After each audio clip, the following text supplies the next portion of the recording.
오늘 참 오신 분들의 연사분들의 내용을 들어보니까 제가 참 섭외를 잘했구나라는 제 스스로에 대한 칭찬을 좀 한번 하면서요.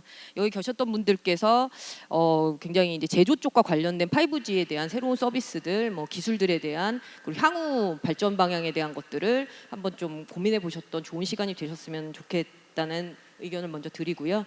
사실 5G가 가장 기대되는 산업 중에 하나가 제조라고 얘기는 하지만 사실 내돈내산 내가 사서 우리 공장에 구축하겠다는 사례들이 실제 비용을 지불했던 사례들이 좀 많이 적습니다. 왜 그럴까에 대한 부분들을 사실 굉장히 민감하기도 하면서 이제 벌써 한 5년 정도 지났는데 한 절반 정도 지났는데요.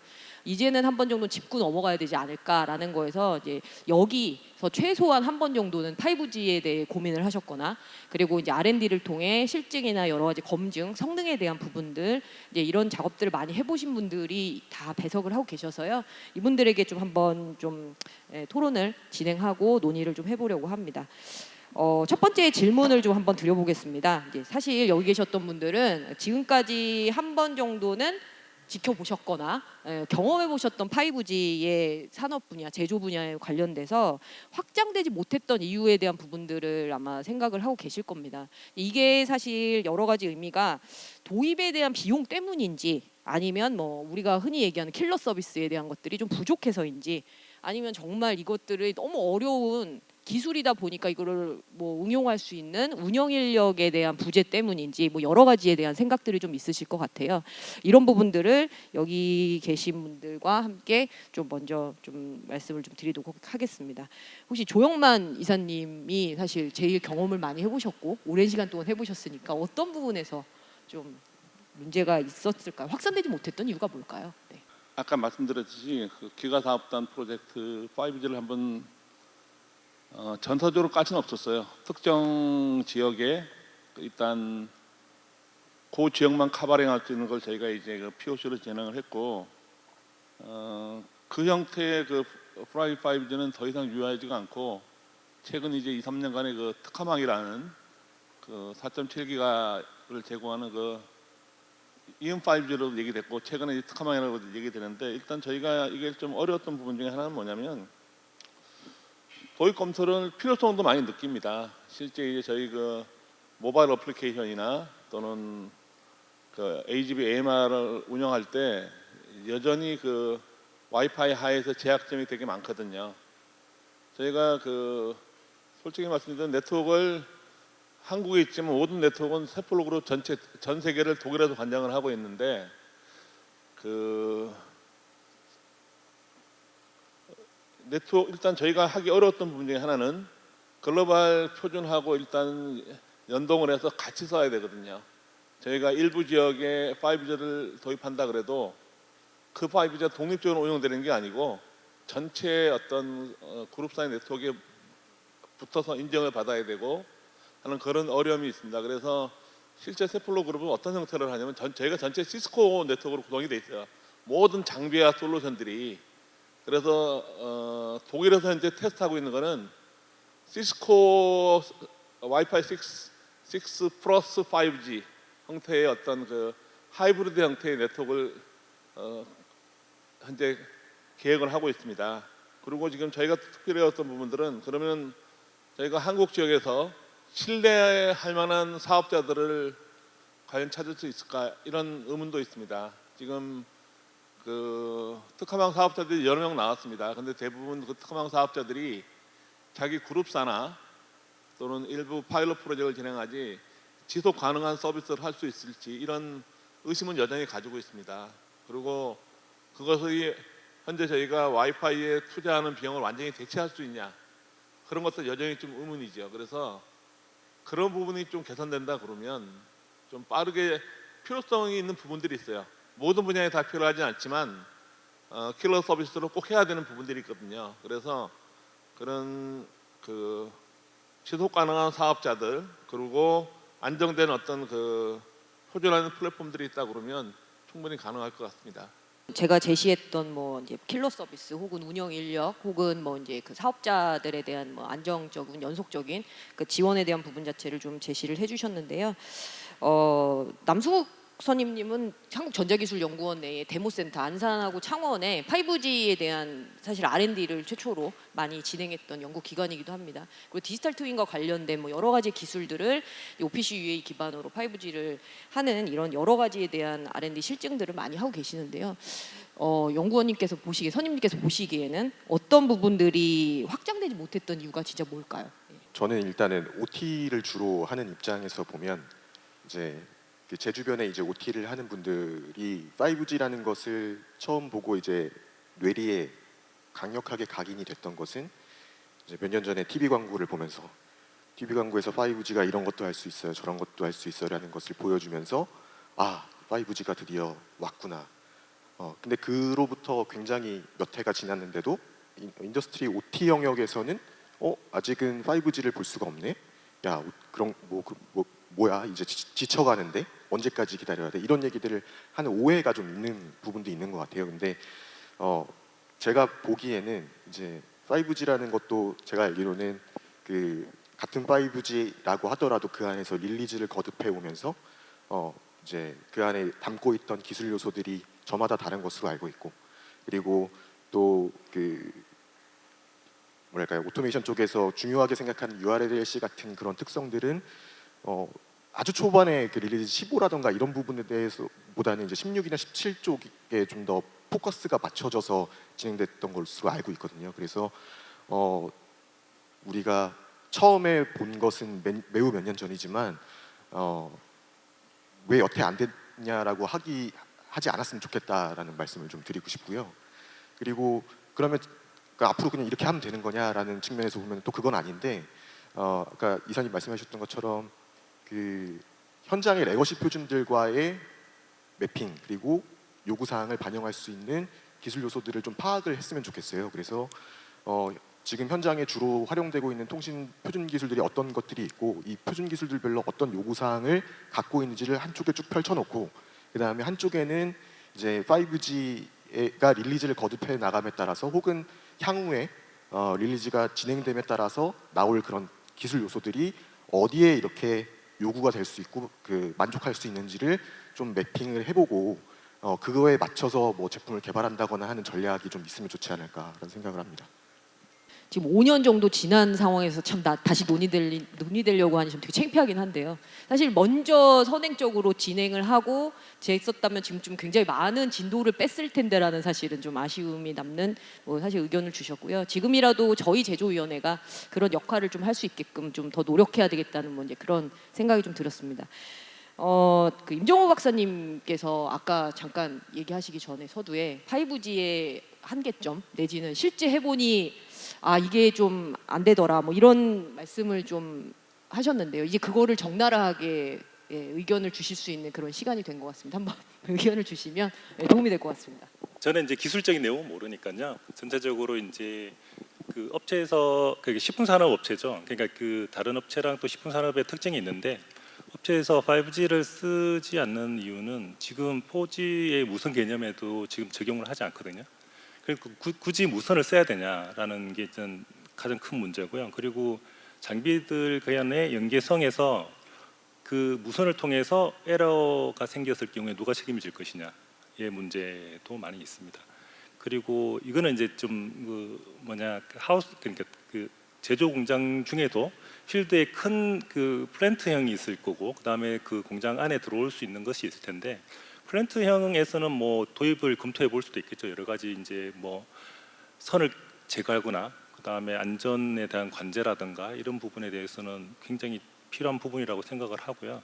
근데 제조 공장 안으로 들어왔을 때는 그런 위험 부담에 대해서 지금 사업주들이 그 위험 부담을 해소할 만큼의 기술적인 퍼포먼스를 보여줬는가에 대해서 확신을 못 하고 있는 것 같습니다. 그게 가장 큰 이유가 아닐까 생각합니다. 그 전달 주셨던 사항이 사실 저희도 많이 고민을 하고 있고 실제로는 현장 내에 확산을 못했던 여러 가지 이슈에 대한 부분들을 했는데요. 결국은 이게 그 안정성에 대한 부분 자체에 대한 무선 시장 자체가 제조 현장 내의 안정성과 이런 표준에 대한 것들을 같이 논의해야 되는 이런 부분들의 중요성들을 좀 말씀해 주셨던 것 같고요.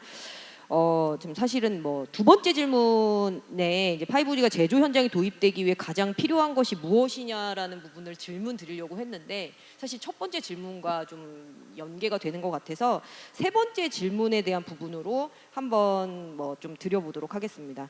사실 5G는 대용량, 빠른 처리, 다수의 IoT 처리를 주요 특장점으로 얘기를 하는데요. 사실 이 세 가지 기능들이 뭐 주요 특장점이긴 하지만 이 기능들이 표준화와 같이 탑재되다 보니 사실 장비의 가격에 대한 부분에 대한 가장 큰 이슈가 발생이 되기도 합니다.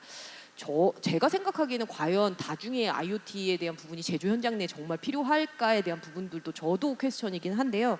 혹시 여기 계신 분들이 생각하시기에 제조에서 가장 적합한 특징, 5G가 가지고 있는 특장점에 대한 부분을 가장 적합한 특징이 뭔지 이걸 좀 한번 알려주시면 아마도 그거에 따라서 비용 절감에 대한 효과에 대한 부분 좀 더 집중화돼서 개발될 수 있지 않을까라는 부분으로 한번 좀 의견을 여쭙고 싶습니다.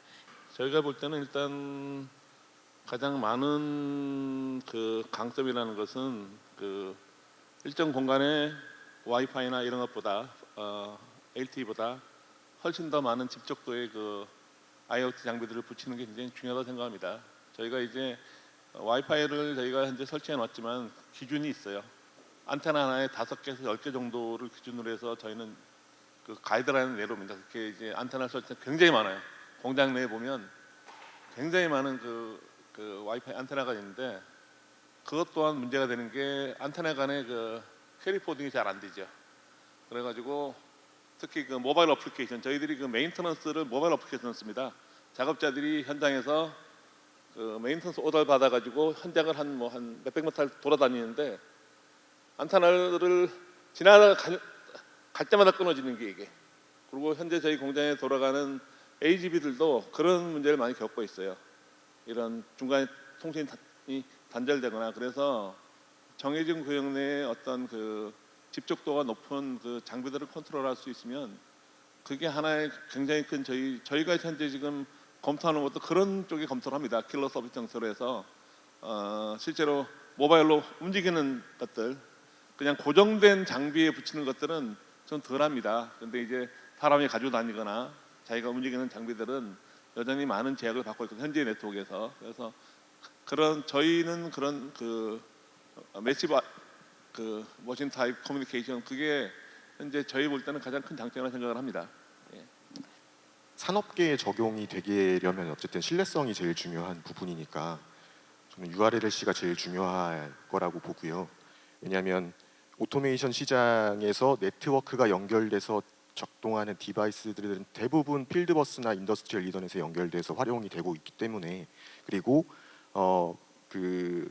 이 오토메이션 분야의 통신의 궁극적인 정점을 차지하는 것이 디터미니스틱 통신이고 그래서 거의 제로 수준의 지터와 매우 빠른 속도, 매우 낮은 레이턴시와 그다음에 시간 동기 같은 것들을 지원해야 하는 그 어플리케이션이 바로 디터미니스틱 통신이지 않습니까? 그래서 이제 그런 부분들을 만족할 수 있다면 이제 가장 좋을 것 같은데, 근데 사실은 그 오토메이션 영역을 좀 넓게 보면 영역별로 또 활용하는 통신들이 좀 다양하잖아요. 예를 들어서 모션 같은 경우는 제가 앞서 말씀드렸던 디터미니스틱 통신이 필요한 거고, 그다음에 그 프로세스 오토메이션 영역으로 가면 통신 속도가 빠르진 않아도 되지만 뭐 토폴로지가 자유롭고 방폭을 견딜 수 있어야 하는 뭐 프로피퍼스 PA나 아니면 하트 통신 같은 게 또 필요했고요.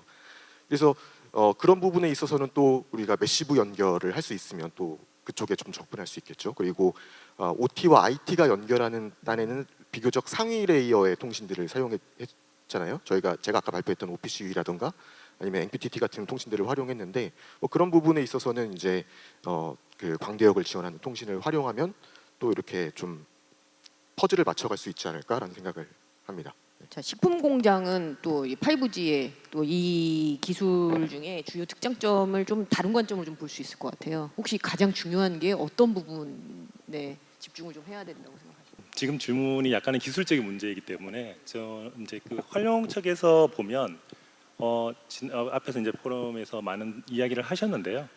기본적으로 이제 자율성을 부여하는 것 같아요. 자율성을 부여하는 것 같고 그리고 실시간이라는 개념이 적용될 수 있다. 그리고 많은 데이터를 처리할 수 있다면 식품에서도 이제 품질적인 문제가 대두되고 있거든요.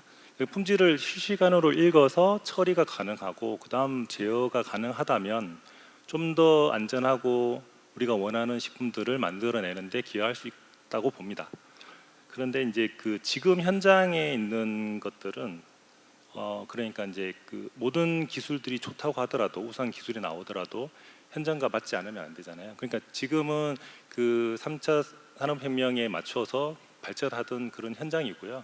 그러니까 지금 같은 기술이 도입되려면 그러한 기술이 도입이 될 수 있는 현장으로 바뀌어야 되는 거죠. 그러니까 식품 산업도 그게 새로운 공장이 도입된다면 그렇게 바뀌면 보급에 큰 문제는 없을 거다라고 보고요. 그기 위해서는 앞에서 말씀하신 그 기술적인 것들을 잘 보여줄 수 있어야 된다라고 생각됩니다. 네, 그 식품 공장의 5G 데모 센터를 지금 제가 준비하는 걸로 제가 좀 알고 있는데요. 이제 이 부분들이 좀 잘 좀 되면 이제 식품 공장과 관련된 뭐 사례들이나 서비스에 대한 모델들을 좀 많이 볼 수 있을 거라고 좀 판단을 합니다. 마지막에 대한 질문을 좀 드려보겠습니다. 참, 우리가 5G가 가장 적합한 서비스가 뭔지 우리가 실증이나 여러 가지 유스 케이스들을 가지고 좀 많이 얘기가 되기는 했는데요.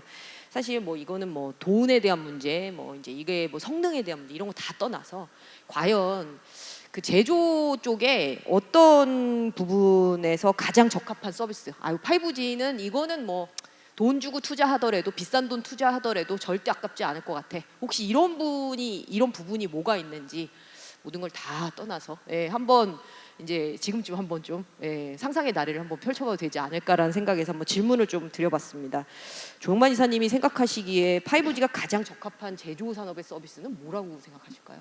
조금 이제 애매한 부분인데 5G를 어디에 사용하기 가장 적합하냐. 저희가 몇 번 세폴로 그룹 내부에서 워크숍을 했을 때 처음에 이런 결과에 도달했어요. 그 인테리어 쪽은 와이파이 6로 가고 아웃도어를 5G로 가자 이런 얘기가 나왔었어요. 왜냐하면 아무래도 와이파이 시스템은 아웃도어에 쓰기는 되게 어렵거든요. 여러 가지 장비의 특성 이런 걸 보면. 근데 우리가 퍼블릭 5G는 뭐 아웃도어에 다 쓰니까 그 퍼블릭 5G 형태의 어떤 그 라디오나 이런 거를 가진다 그러면 아웃도어에 충분히 쓸 수 있으니까 저희가 이제 저희 그 사업장 공장 팩토리 안에도 보면 아웃도어 쪽에도 굉장히 많거든요. 그 데이터 양들이. 그리고 인도도 많지만 그런 문제들하고 저희가 지금 실제적으로 좀 느끼는 것들은 아무래도 고정된 어떤 커넥션보다는 그 모빌리티 가진 그 장비들이나 사람 이런 것들은 아무래도 그 퍼블릭 그 5G와 다르게 이 특화만 같은 경우는 와이파이하고 또 비교를 할 수밖에 없는 상황이라 와이파이가 그 커버하지 못하는 영역들을 좀 커버하는 그런 어떤 서비스들, 그러니까 모바일 로봇이나 AGV나 또는 사람들이 그 PDA나 또는 핸드폰하는 모바일 어플리케이션 요즘은 이제 많은 것들이 다 고정된 노트북보다는 모바일로 된 어플리케이션들이 많기 때문에 현장에서도 그런 데에는 와이파이보다는 5G 특성이 가장 잘 적용해서 쓸 수 있을 것 같습니다. 그래서 그런 부분을 저희도 지금 검토를 하면 그런 부분을 집중적으로 검토를 하고 있습니다. 예. 어떻게 보면 연장선에 답변을 드리자면 그 이제 우리가 인더스트리얼 이더넷 영역에서 리얼타임 통신이라고 하는 부분은 와이파이로 뭐 제법 활용을 하고 있습니다. 뭐 여러 간섭을 피해서 잘 여러 개의 액세스 포인트를 설치하기도 하고 해서 하고 있는데 그 이소크로노스 리얼타임 디터미니스틱한 영역으로 가버리면 이게 이제 무선은 답이 없다라는 게 이제 공론이거든요. 근데 이제 그 5G가 처음으로 우리가 그 이제 특장점으로 내세웠던 것들도 URLLC가 대표적인 것이지 않겠습니까? 그러면 기존의 그 레거시 무선 통신이 접근하지 못했던 그 디터미니스틱한 영역에 접근할 수 있는 게 어쩌면 5G 아닐까? 저는 5G 전문가는 아니지만 그런 희망을 갖는 거죠. 그래서 그런 쪽으로 진출해봤으면 좋겠다는 게 개인적인 바람이고 또 그 어떤 뭐랄까요?